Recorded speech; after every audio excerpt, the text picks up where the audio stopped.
Welcome to the Well-Seasoned Librarian Podcast. This is Season 4, Episode 3. Today I'm so honored to have Joanne Weir on our podcast. She is somebody who I've loved on television and in her books, and I've really enjoyed her food writing as well, and I'm really so happy to have her on the show. She is a James Beard Award-winning cookbook author, international cooking teacher, and renowned chef. She was a chef at the famous Chez Panisse in Berkeley, California, and has hosted Joanne Weir's cooking class, Joanne Weir Gets Fresh, Joanne Weir's Plates and Places, and Weir's Cooking in the Wine Country, as well as being on several TV shows and guest appearances on all channels, such as Today Show, Good Morning America, and more. She is the co-owner of Copita, a modern Mexican restaurant and taqueria in Sausalito, California, and she is the author of From Tapas to Mise, as well as We're Cooking in the City companion book, Wine Country Cooking, Tequila, A Guide to Types, Flights, Cocktails and Bites, Cooking Confidence, and her newest food memoir, Kitchen Gypsy, Recipes and Stories from a Lifelong Romance with Food, which is a wonderful cookbook that also is a combined autobiography I really recommend as well. I'm so happy to have Joanne on the show. I really enjoyed getting a chance to talk to her, and I know you're going to love the conversation too. So, onward to our interview. Well-Seasoned Librarian. Today on my podcast, I'm very honored to have chef, TV host, author, restaurant owner, chef Joanne Weir. Thank you for being on my podcast. I'm so delighted to be here. Thank you. I've been watching your TV shows and reading your cookbooks, and I've just been really in awe of all the different hats you've worn over the years. You've been a chef, a TV host, author of TV shows, a food writer. Where did your love of food come from? Where did it begin for you? That's a great question. I mean, I can really go back to being 2 years old, because my mom was a professional cook. So was my grandfather and my great-grandmother. So I'm 4 generations of professional cooks. And so I live, breathe, think food, and so does everybody in my family. So I've been very lucky. Now, what led you to become a chef? I mean, I know you said that it runs in your family, but what was was there a crossroads for you where you had to think about it at any time? Yeah, there definitely was, because I studied fine arts in college, and I got my I got a Bachelor of Fine Arts in both art education, but also photography. Now I shoot with an iPhone, which is kind of funny, but no, I was, after college, I was living in Boston, and I got a job teaching high school fine arts. And I did that for 5 years until I said, oh, I can't do this anymore. I have to do something else with food. And so I was lucky enough to be able to go to France and spend a year studying with Madeleine Kamman, and got a Master Chef Diploma. And then from then on, it was like, I wanted to do food for sure. Now, when you began as a chef, did you ever think you'd one day become a food writer, a cookbook author, TV host? No, that's a great question. Absolutely not. If anybody had ever said I was going to have my own TV show, I think that I would have called them crazy. But I really do. No, I feel so lucky to do what I do. I come from a very humble background. I grew up in New England, but I do. The one thing that's been kind of funny in my career is I keep winning awards for passion, and I think that's half of what my life is about, because I'm very passionate about food and wine and travel. So it just has come kind of naturally to me. But no, I never would have thought that ever.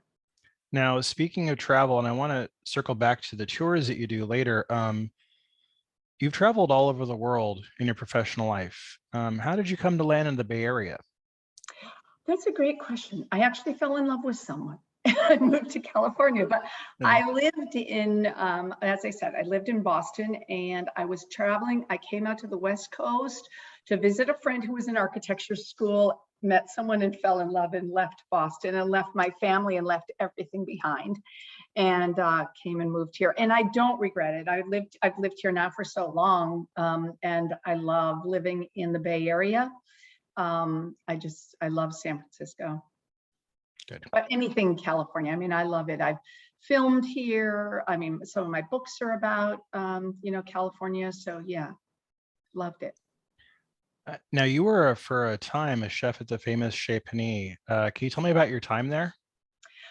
Yeah, Chez Panisse was extraordinary. It was just, okay, so I studied in France with Madeleine Kamman for 1 year, which was really, really difficult. And we can go back to that, but it was tough because there were only 8 of us, and halfway through, half the group quit.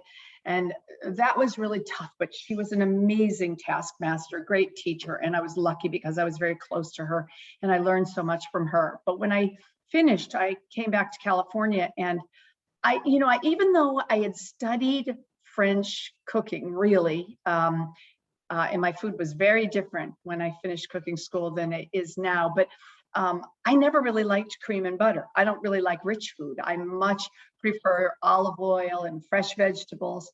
So my dream restaurant was Chez Panisse. I really wanted to work at Chez Panisse. And I was lucky enough to get an interview. And so I went there with this, resume of everything I had done and studied. Went in the door. I was so nervous. And I sat down with Alice, and I never brought out my resume. She didn't care about my resume. What she cared more about was, my background, and that both of my grandparents had these wonderful farms, and that I grew up eating really fresh, healthy food, and that my mother was a cook. And she cared more about that. I never even showed her my resume, but working at Chez Panisse was incredible. I always called it the Harvard of restaurants because the people that worked there were so talented.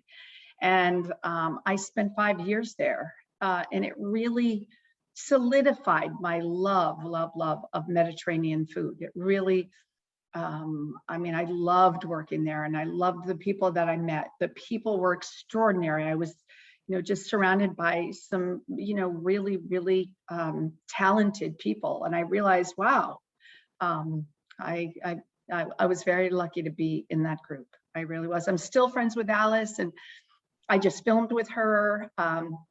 We did some filming. I've filmed with her a few times now. But anyway, and she's been on my show. But yeah, I was lucky. The food was delicious, and I learned so much. We just had one of your fellow alumni on the show recently, Cal Peternell. Oh, yeah. I know Cal. Yeah. Yes. Now, your first cookbook was From Tapas to Meze. How did you come to write that? And I hope I pronounced it correctly.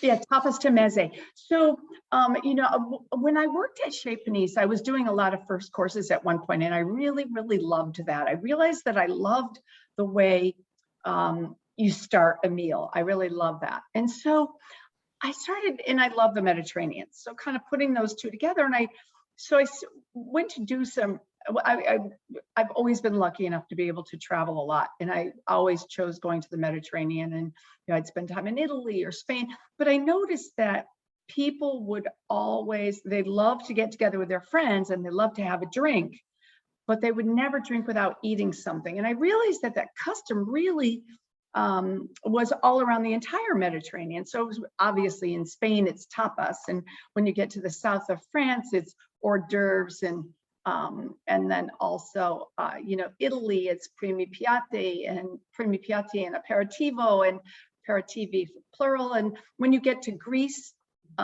Turkey, Syria, Lebanon, Israel, and Egypt, they all use the word meze, small plates. And then in North Africa, I traveled to Morocco, and even Morocco, even though they don't really drink, well, sometimes they do, but they also have a custom of small plates. And so I realized that was it was really a way of life, and it was something that really interested me. So I wrote that first book, and it did really, really well. At one point it was an impossible book you couldn't get it at all. And you could find it for $250, which was pretty cool. And then we came out with the second, we did a version. The first version that we did in 1994 didn't have any photos. And then we brought it out 10 years later, and it was full of photographs. But the thing was, when I first wrote that book, people knew what tapas was. They knew that was the small plates from Spain, but nobody had ever even heard of meze. And of course, Greeks or Turks, had heard of it. But anyway, it was, chefs bought that book. It was just, so that was my first book. And I still love that book. I call it my firstborn. Some of the recipes in that book are just really wonderful. And I love the whole custom of small plates that surround the Mediterranean. Now, I first saw you on television where I was captivated with you and your naturally genial instructional style. You, I think, were one of the first TV hosts to really kind of have an intimate personal style to the cooking show. And it was really kind of inviting, and it made you want to try some of the things you do. Nothing that you cooked ever seemed impossible. You always made it seem like we could do it at home ourselves. And over time, you had Joanne Weir's cooking class, Get Fresh, and Plates and Places. How did you begin on TV, and can you tell us a bit about each of these programs and what they meant to you? First of all, I want to thank you so much for your compliments, because you hope you come across that way on television. Television's a really interesting medium. It's, you just, some people can do it, and some, because you have to really put your heart into it, and you have to really come from here. I'm pointing at my heart. But thank you. So I want to say that first. But I started television, which is kind of amazing to me. I started television 21 years ago. And my very first series was called We're Cooking in the Wine Country. And I did that show for 4 years, 52 shows. But I was very, very lucky. Yes, I have worked incredibly hard in my career, but I was also very lucky. I say that because it's a fluke that the first book came out that I told you, From Tapas to Meze, and you go on, television shows, and I did some local stuff, and, of course, stuff in New York, and I went on the Food Network, and I was also on, like Fox and CBS and NBC and the weekend shows. And so somebody put together a set of clips from all those shows, and somehow it circulated around KQED. And I had already been offered to do my own show on the Food Network, and I never responded. It was not what I wanted. I really wanted to be on PBS. My feeling has always been that I want to leave something here. It's really important to me I don't want to say legacy, because that makes me feel like, sound like I'm really somebody, but I really feel strongly that I want to teach people something. So I feel really fortunate. What happened with that tape that went around KQED, 2 producers contacted me immediately and said, we'd love to talk to you about doing a show. They were looking for a woman. There were not that many people on, believe it or not, then. I mean, there was Jacques Pepin, and there was Julia Child, and I know Martha Stewart was on. There was also, like Galloping Gourmet or one of those, I can't remember. But there weren't many people. And I was just, they saw me on camera, and they asked me if I would be interested. And honestly, after the first meeting with the first producer, I seriously walked out of that meeting and fell to the ground. I was like, wow, what just happened here? But anyway, I was really lucky to do my first. So we did a pilot, and then the first show started in, I would say, I keep thinking this, but it was either late 99 or beginning of 2000. So yeah, it's been pretty much 21 years on television. I mean, yeah, you're right. We started the pilot 22 years ago. You're right. I mean, there wasn't so much. We didn't have the food programming like we have now. I mean, now we have so much food television.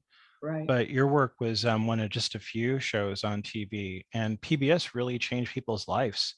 Right. I mean, for many of us who didn't have a lot of money, it was a window into another world, and it really changed many people's lives. I know it changed mine. So thank you for that. Right.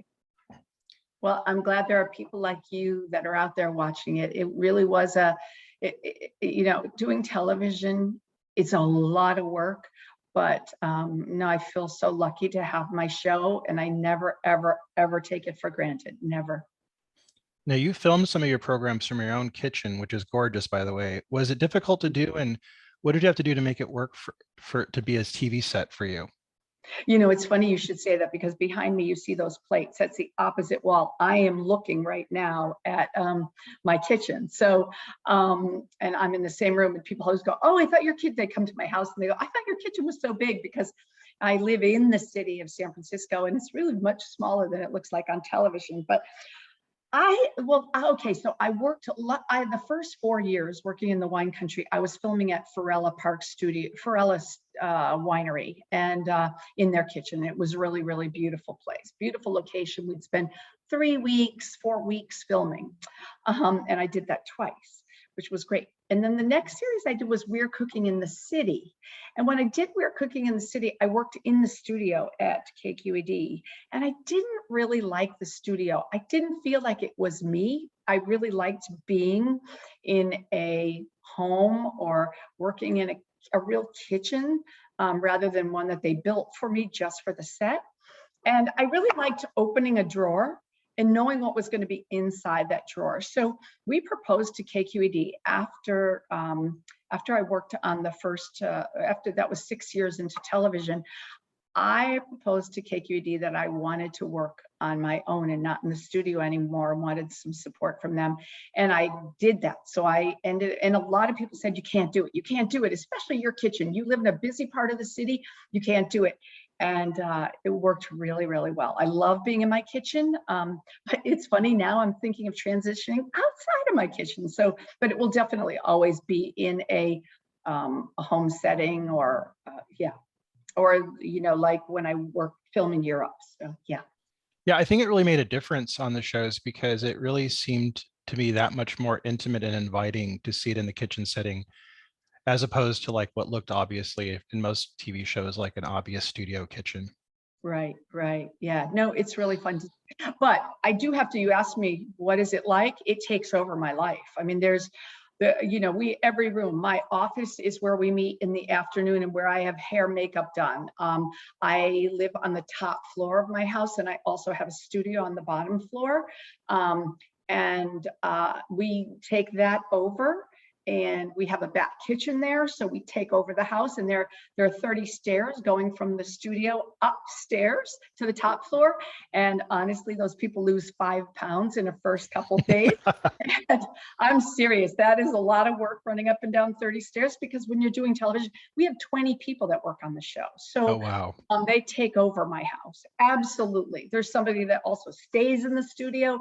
We eat because we don't have a place we have a table set outside. If it's cold, we're freezing out there eating our lunches. Oh, wow. But I have a great team that I've worked with for a long time, and they're huge supporters of mine. So yeah, it's great. It's really great. Now,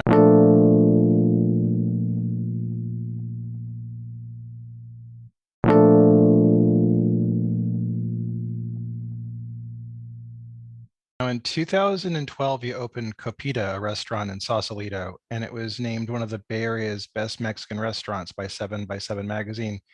And people listening, if you want to know why, just look at the menu. You'll see why. It's online. How did you become inspired in opening Copita, and how was the restaurant managed through the pandemic and beyond? Great questions, because first of all, I've written 16 cookbooks about the Mediterranean. I wrote one book about tequila, and I would love to tell you the story of how Copita opened, because it's really kind of a fun story. My husband and I have really dear friends, Larry Mindell and his wife Debbie, and they have this beautiful, beautiful boat. It was off the coast of Mexico, and I had just written my book. And of course, we're in Mexico, tequila. I thought, what a great gift to give them as a thank you gift so we were spending a few days with them on their boat. So anyway, I gave him the book and he said, oh, I love tequila. He said, I make the best margarita. And I was like, I don't think so. I wrote the book. I make the best margarita. So anyway, we flipped through the book. Then he goes, you know what I think we should do? I think we should have a little, like a competition. You make yours and I'll make mine. I mean, he had just said he made the best. I was like, oh, I'd like to see this. So anyway, he gives me this big shaker. He's taking a shaker and we're pouring our tequila in, and freshly squeezed lime juice and agave nectar. And I'm really happy to even tell your viewers how to the recipe, because it is so wonderful, because we won a lot of awards at Copita. because of it. But anyway, he shook up his, and I shook up mine. He poured it into each poured it into glasses and handed it to each other. And I took a sip of his, and honestly, it was like it was so strong of tequila, and maybe it had a drop of lime juice and a drop of agave nectar. So anyway, he took mine, he took a sip, and he said, and this is so Larry Mandel. Larry Mandel, by the way, has opened 100 restaurants. So he started Il Fornaio. He's opened many, many, many restaurants in the United States, and he's very forward thinking.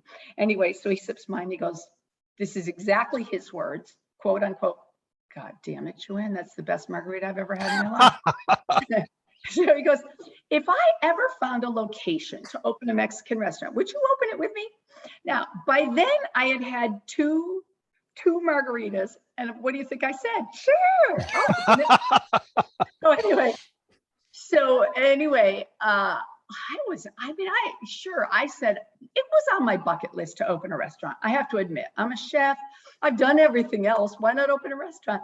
But anyway, I don't know what I was thinking, because seriously, he called me a few months later and he said, I found the location.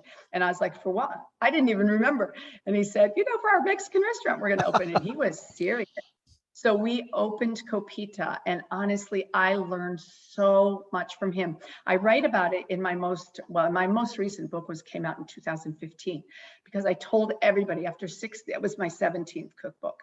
And I've told everybody, you have enough recipes of mine now, because I've written a lot. But anyway, in that book, there's a chapter in there all about opening Copita. And honestly, it was really, really difficult. It was the hardest thing I've ever done. So, but working with him, I learned a lot. Like, he would say things like, one of the things he said was, when one door closes, another door opens. And things that he said to me, I just learned a lot, not only about opening a restaurant, but a lot about people, a lot about myself, and just a lot about life.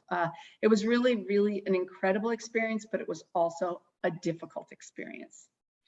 Now, you mentioned you have an enormous selection of over 100 brands of tequila at Copita, and then you've developed this menu with your executive chef, Aaron Sabito. Yes. And it's just an incredible menu. I've not been there, but I really want to go, and especially now that I've seen the menu, it's like my mouth was watering just reading it. How did you guys come to pick and select what you're going to choose for the menu? That it's been a long time coming. I mean, it was funny, just today I was looking through some stuff, and I came across an old menu from Copita, completely different. I mean, there really were like 8 items on it. Now there are a lot. We make every single thing. I mean, we make our own chipotle, we make our own chorizo, we make all of our own tortillas, just everything. And the menu, we always wanted to have ceviches and really good ceviches, really great tacos, a few first courses, a couple of big plates. Well, now it's kind of developed a little more. But our food is so good. And, people say, how do you do that? I mean, because you've written your whole career about the Mediterranean, you opened a Mexican restaurant. I thought when we opened Copita, seriously, my thought was, when Larry asked me, I've been walking around, talking to everybody at the tables in these cute clothes saying, how is everything? Instead, our chef quit 1 week before we opened, and I was back in my chef's jacket making guacamole. And I'm serious, I was up to my elbows in guacamole. And I mean that. I mean, bowls of, guacamole this big, because we have a 45-seat, 48-seat restaurant. And the first day we did 550 covers. It was crazy. And I don't think it's ever let up. We've done really, really well. You asked about during the pandemic. I mean, we had food to go, and happily we're open again. And the amazing thing is it's in Marin County, Sausalito. And we have huge support from both people that are tourists, but also local support. And it's done really, really well. And it's just a wonderful place. It's small. I love the feeling. I always wanted the interior. I had a lot to do with the interior. I wanted it always to feel warm and inviting and approachable, which is also what I wanted for my TV show. I want everything to be like that. I want to be, I guess I'm back to me, but I want to be an approachable person who what I do is approachable. And I feel like Copita is that as well. Aaron does the heavy lifting. Let me tell you, I go in and I taste all of Aaron's food, which is really, he does a really wonderful job. The fun part about Aaron, he started with us when we opened 10 years ago. He was 18. He left us only for 2 years and he got some other restaurant experience working at other Mexican restaurants. And he just came back about, it's not even a year since he's been back, but he has developed into the most wonderful young man, 29 years old, beautiful food, and I taste everything with him.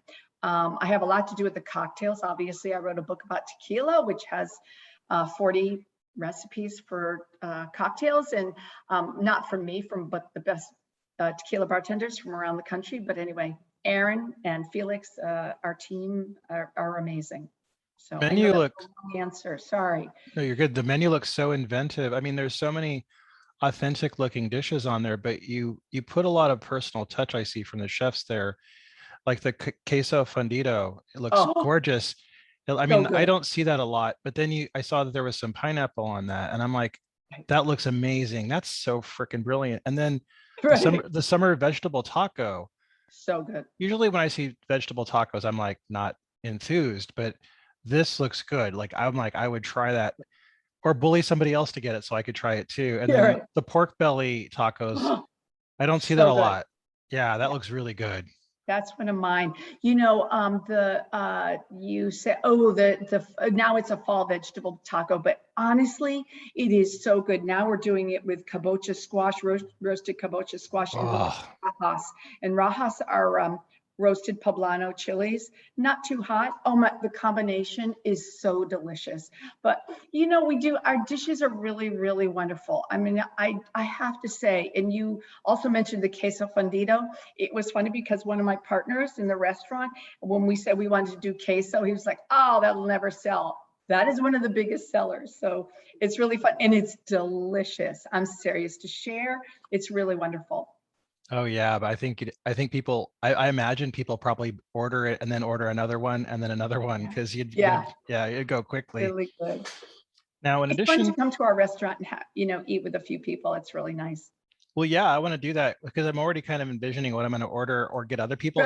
You should order this so I can try it too. Yeah. In addition to your cookbooks, you have written for Cooking Light, Bon Appetit, Fine Cooking, Better Homes and Gardens, among others. What inspires you as a food writer? My travels, for sure. Definitely my travels. And then also what produce is in season. So for example, I mean, now I'm all excited about the winter squash that's out. I really love it. Or the persimmons to put into a salad. And I am constantly cooking at home. I mean, yes, during the pandemic, I cooked every single day except for 3 days, I think, because to get food to go, it's not the same for me, though I think our food at Copita is really good. And there were a few restaurants that are really excellent, but I really enjoyed cooking and I had more time to do it. So I enjoyed that cooking during COVID, but I really get excited. I'm a person who likes to look in the refrigerator, see what I have and make something. So I always have protein. So I've always got, whether it's, beef or pork or lamb or chicken or whatever, but then I always have a refrigerator full of vegetables. So I know that I can always make a dinner. So for example, today I was thinking, what do I want to make for dinner? Well, it's a little chilly today. So I think a chicken soup would be great. I've got homemade chicken stock. I had some frozen chicken thighs that I freeze flat, so they defrost really fast. And I have tons of vegetables. As I said, always. I grew up with a mother who always had tons of vegetables, and I'm the same. My family always loved vegetables. So that's what I'm making tonight. And I'll steer that soup in a different direction. If I want it to be Thai, I'll add a little bit of curry and some lime and a little bit of fish sauce. And if I want it to go in the Mexican direction, I might add a little cumin. And so I go in different directions all the time. Sometimes I'll throw in some dill and some lemon zest. And yeah, my husband, we eat chicken soup. Whenever I can't think of what I want to make, I'll just make us a chicken soup. You always feel better when you have it. Now, living in San Francisco, you have access to some wonderful stores and shops and stuff. What inspires you just to going around San Francisco? What inspires you for your cooking? Like, there's so many great locations there. Where are some of the places that you go by that are memorable for you? I have to tell you that I am a very serious farmers market shopper. So I go every single Sunday. I used to go all the time to the ferry terminal and I love it. And I had a parking place right out front, which I loved. But I like it, but it's big. And I don't know, during the pandemic and even before that, I started going to the Clement Street Market, which Yeah. I absolutely love. It's a real neighborhood market. Yeah. And now I know all the farmers there, and I've been given talks with them before, been on panels with some of the farmers, and I really, really love going there. I know so many people that shop at the market now, and so I'm a farmers market shopper. So I come home and I seriously fill my refrigerator with fruits and vegetables every single Sunday, and then I just cook with that for the week. I get so many that they probably would last me 2 weeks, but I go each week. So I have a pretty full refrigerator. Right now it's looking a little empty, so I'm going to be there on Sunday. Very nice. In addition to all the things we've talked about, you also have some successful food tours, and you travel to different locales. How has the COVID quarantine affected your tours? I'm going to cry Yeah, I because I kind of, haven't been able to go. yeah. Um, but, I love doing them. So I do a lot of things, as you said. I have restaurants. I have a restaurant. I do also, I should have said, I have another restaurant. I have a small cafe at the University of Massachusetts. I went to school there, and I'm very involved with the food program there. I should have mentioned that before. And but anyway, my tours, so I write cookbooks, I do so many things, do television, but I really love my tours. And I love it because you asked me, where do I get inspired? It's from travel, and that keeps me traveling. So every May and every October, I rent villas and people come and spend a week with me cooking and going on excursions. And we all stay together in a beautiful location. And I love doing them. I love people, first of all, but I also love spending time and getting to know them. I've traveled around the United States doing like one-off classes in every single city, but I see the people out there, but I never get to know them.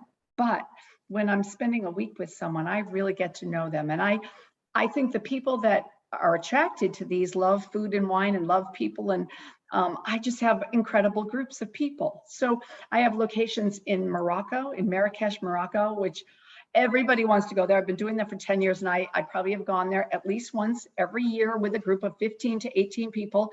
And then I have 2 locations in Spain. So I have Rioja and also Mallorca, which is absolutely beautiful island off the coast of Spain. It's really incredible.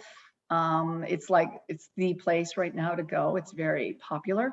But the locations that I have are great. Then I also have the south of France, a new location for me that will be fall of next year, 2022, is it's in Saint Paul de Vence, which is a beautiful hilltop town between Nice and Cannes. And some people say Cannes, but Cannes. And beautiful, beautiful location. You look out at the Mediterranean. And then I have several locations in Italy. So I have Sicily, which I love, love, love. Tuscany, a beautiful 16th century renovated villa, which is over the top in Lucca, Tuscany. I also have the Veneto and the Piedmont. I've taken my groups, like one time I took them truffle hunting. And then I have locations in Greece. So on the island of Syros is my new favorite. The food is incredible. The people are wonderful. And I know so many people now there. And so luckily I've been doing these now for also 20 years, 22 years, I think. And so I know a lot of people. So what happens is these are not tours where you find the stuff in travel books. These are things that I've discovered. So places that other people can't go to. I mean, we might eat in someone's beautiful villa. They might invite us for lunch. Like one of the lunches I did was in Venice years ago. And we ate in someone's beautiful villa on the Grand Canal. I mean, the stuff we get to do are really, really special. So, I mean, even in Rioja, in the northern part of Spain, you fly into Bilbao, which is where the Guggenheim Museum is. It's wonderful. Ugh. And then we have like the most incredible week, 1 hour south. And the things we do, I mean, some people go up in a hot air balloon looking over the vineyards. We go to many, many vineyards that aren't open to the public, but really high end. We make, one of my favorite things, we make paella outside on the river. So with my Spanish friends, who are really, really incredible people, we just do some really special things. And the same in Marrakesh. I mean, we go into someone's home to have lunch. I mean, just things that you would, and these homes are like over the top, but just things you would never get to experience. And that is what I want to do. That's what I've been lucky enough to be able to travel these places, and I try to help. I try to share that with people who maybe it's their first time. You know, maybe they've never been to Tuscany, but they get to do things that they might never get to do. So anyway, I love doing them. And I get inspired to write new recipes. And also, I could go to a location, I'm serious, Dean, I could go to a location 10 times, and each time I'll learn something new. I'm serious. And I probably have heard it 10 times before, but I'm so concerned making sure my group's okay that I probably get little snippets each time, but I really love doing them. It's just a favorite thing that I do. And so I go every May, every October. So May coming up, I will go from I start in April in Marrakesh, and then I go to Sicily, directly to Sicily. Then I forgot about the Amalfi Coast. That's a new location for me, and they're going to get to go to the island of Capri. And then also then after that, I have Tuscany. So it's 4 weeks in a row. And then in the fall, I'm in Mallorca, Rioja, and the south of France. And I'll probably, knowing me, add another week in there. But yeah, it was hard because when COVID hit, I've had to move people for 2 straight years. Oh, wow. And some people were like mad and they were angry, you know, and it wasn't at me, but they were like, no, I'm not going to Europe. They were so angry. And then I had so many people that have hung in there with me this whole time and are still going with me. And I have to say, I thank those people. But my spring trips, I think there's only space. Let me just think. There's one room because it just became available in Sicily. And then there's also room in Tuscany. There's 2 rooms, I think. It might be 2. It might be close to getting full. But anyway, there's also weeks in the fall, 2022. Well, I hope that everything gets back to normal so you can pick up with that, because that sounds lovely. I feel like I almost went this October and I really disappointed my group, but I just felt like I didn't want people to get stuck somewhere, you know, right. Like they couldn't get in. And I think by the time April comes around, I think we're just in much better place now. And people, they all want to go. So right now in the spring, I mean, I'm probably taking, it has to be 70 people, at least 70, 80. Oh, wow. 70. Yeah, it has to be that. Yeah. Like, crazy. Yeah. So everybody wants to go. People are ready. Yeah, I'm glad you're being able to get back to it. That sounds amazing. No. So I want to ask you one last question. I worked across in Pier 39 for a while, and it always used to drive me nuts that most people, when they come to San Francisco or the Bay Area, that's all they ever see is Pier 39. Right. For somebody who lives in San Francisco, what are some of the places you recommend to people when you know they're coming to the Bay Area or the Napa Valley? Because you're very connected to the Napa Valley as well. What are some of the places you like to recommend that people go to? Just somebody who's who knows the Bay Area well. Yeah, that's such a good question, really. And it is true. People go to Pier 39. And, you know, I do have to say that after COVID, things have changed in San Francisco, like every place, and not everything is open. But I do tell people, go to the ferry terminal. I think the San Francisco ferry terminal is so wonderful. You can go to wonderful wine bar there. There's fabulous cheese. There's just so many great things. Really good friends of mine who they were one of the funders for my TV show, Tsar Nikolai Caviar. They just opened a caviar bar there. I think you can't miss that. That is just fantastic. I think another thing that's great is take the ferry over to Sausalito. Yes. And I'm not just saying come to Copita. One thing that's really funny is, honestly, I travel everywhere around the world. And people always say to me, oh, where's your restaurant?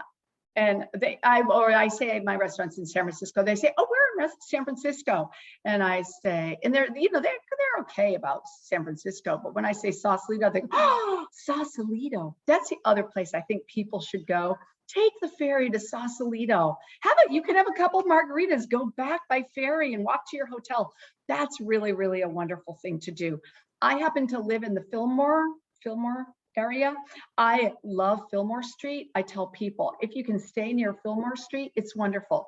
Eat at places like Nari, Nari, Kokari, fantastic, Nopa, Nopa. These are some restaurants that are just so wonderful and so just so San Francisco, and of course come to Copita. And Yes. yeah, but also Napa and Sonoma, I spend a lot of time there. I love in Sonoma. I love the town of Healdsburg. It's just fantastic. And so many great wineries. Just last weekend, my husband and I were in Napa, and we just went to Frank Family Winery, and that's just such a great place to visit.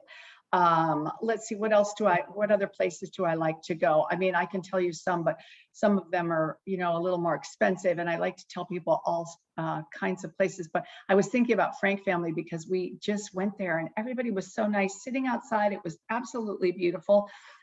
If you're in Sonoma, it's so funny that I'm blanking. Lioco is really fun. That's a great place to taste.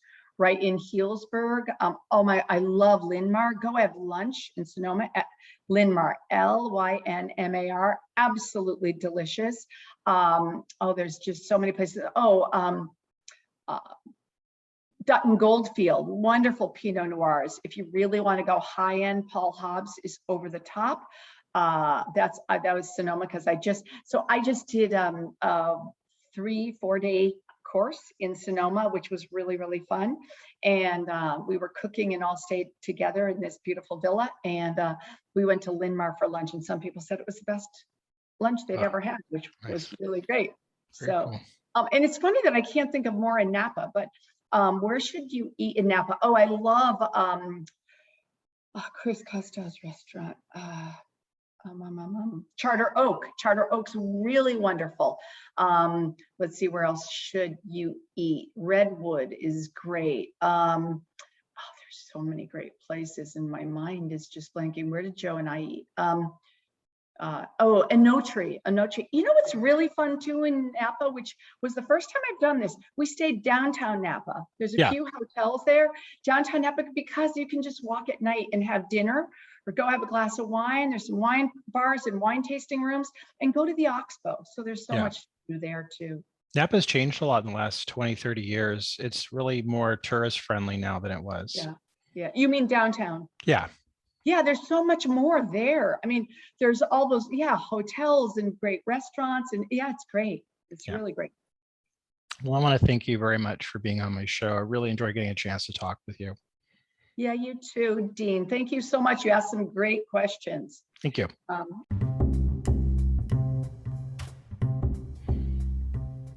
That was my conversation with Chef Joanne Weir. I really enjoyed getting a chance to talk to her.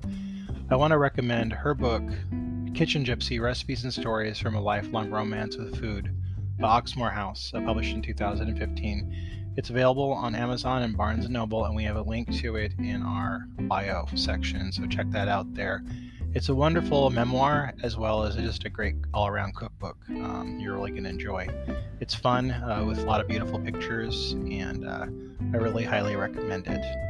So, on Friday, we're going to be having another wonderful food writer on our podcast, Dara Goldstein, who has written Beyond the North Wind, Russia and Recipes and Lore, among many other books. She's a famous food writer, and she's exceedingly prolific as well, just like Joanne Weir. So I want to recommend you be here on Friday to hear me talking again to Dara Goldstein, author of Beyond the North Wind. Until then, happy cooking. I also want to mention I do this podcast for free. I don't get a lot of money out of it, but we do have a link in the bio section. You can buy me a cup of coffee. There's a little contributing portion. You can actually put a couple dollars on there to buy me a latte or something. So I like to mention that in passing. Until next time on the show, happy cooking.